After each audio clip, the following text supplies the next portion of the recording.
Hi guys, welcome back to my channel, The Wealthy Mindset. It's yours truly, Money Making Mitch, the Neo Lion. And as usual, guys, this is not financial advice. Please do your own due diligence and research. In today's video, I'm going to talk about our favorite company, the company that we believe will make us the most money added to our portfolio in the future based on what the CEO and the company is doing. So NEO is trading at $14.52. It's 11 cents down. This is post market. I'm sorry I didn't get a chance to do this video this morning. I had to go to the office really early. But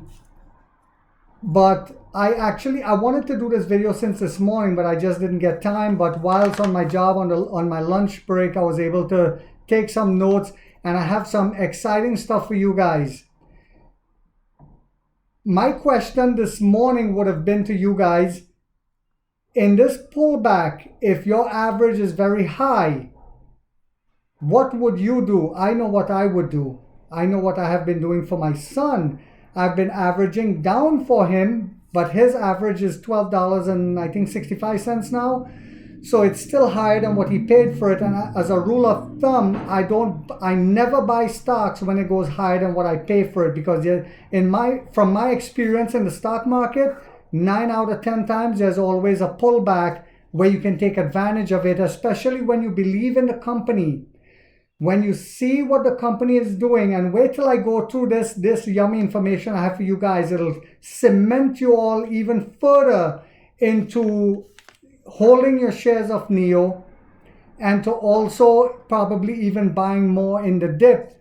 This is the only way to become wealthy in the stock market, guys. So anyway, Morgan Stanley came out and said they expect NEO shares to rise over the next 15 days. And I don't know if you guys realize this, but the entire market was down today. The Dow Jones, the S&P, the NASDAQ, they were all down. NEO closed out with only being 11 cents down. It was taking a beating early this morning, and I think when the market digested what Morgan Stanley said, anyway, they said NEO shares will rise in absolute terms over the next 15 days due to a solid order backlog. So they have orders that they haven't caught up with yet.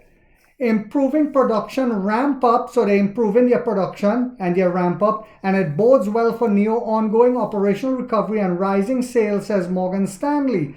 So this is in the short-term view, right? They expect a sales upturn in August and September. The team expects to be around 70 to 80%, or very likely.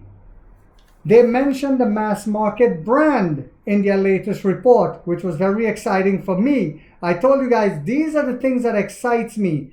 When the analysts are also, I shouldn't say recognized, because they already recognize that. This is the game that the market play, guys. At one point, it's all doom and gloom. And you will think, oh my God, I got to get rid of this stock. But that's the furthest from the truth. What you need to do when they're doing that is to buy because their friends are buying in. Just like when Jamie Dimon, or Dimon, however you pronounce his name, came out and bashed Bitcoin, and Bitcoin tanked, and then he jumped in and they bought. This is horrible, but that's what they do, and they get away with it. Just like when Robinhood, and I'm sorry, I'm not going to go off topic too much here, but when Robinhood did that with the AMC thing, and they prevented people from buying more, they got away with it. They didn't have to pay no fines. Everything's all good. It's all good. So anyway, they will beat the doom and gloom drum and not mention nothing positive. Not telling you, hey, they're planning to go in 25 countries. Hey, they're coming out with their own cell phone. Hey, they're building out more swap stations in China than any other company. Hey, they are the second largest charging station network. They don't say that.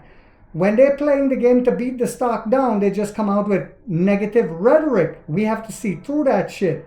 Anyway, and Deutsche Bank today also said that following a price cut and a slew of new models, which NEO did, and a slew of new models, NEO sales efficiency has improved materially and should maintain this level for demand for at least the rest of the third quarter. So they're just telling you about the third quarter.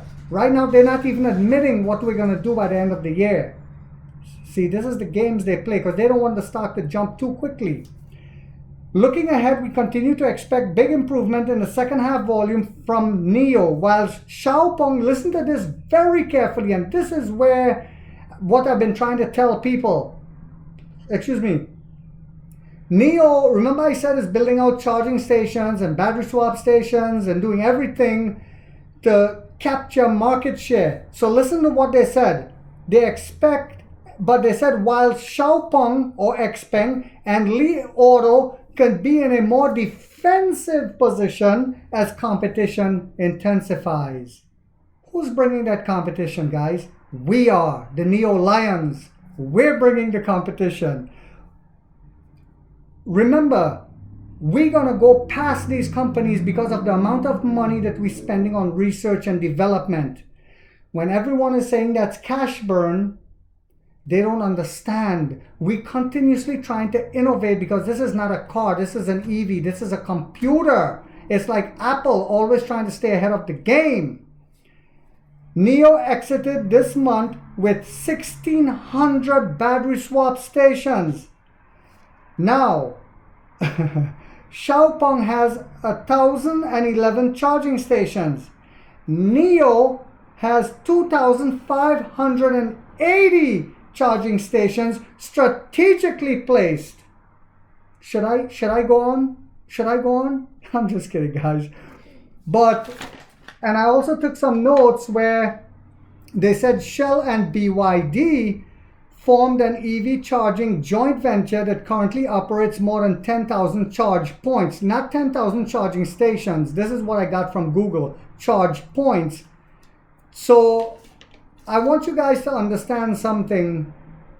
There's a reason why I've held NIO with diamond hands from day one. Yes, I've sold some of my shares when it hit, I think, around the $60 range, no, $65 range. I sold 1,000 shares back then, and I still have 2,000 plus shares. The reason why I kept the rest of the shares is because I see what the company is doing. And like Warren Buffett said, every 5 years you evaluate a company and see where they are, not the stock price that these idiots keep crying about, not the stock price, what the company is doing. Then you reevaluate and see what you want to do after that 5 years. If the company is still growing and innovating and hasn't maxed out, then you want to buy more or you want to keep riding that wave up. Now, after 5 years, let's say 8 years, 10 years go by and the company is now paying dividends, you might want to decide, okay, I'll sell some and take a big chunk, but I'll still keep some to get dividends, right? That's up to you guys.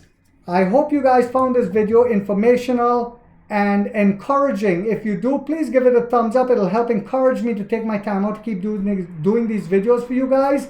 If you haven't yet subscribed, you might want to think about doing so. Let's get rich or die trying, guys.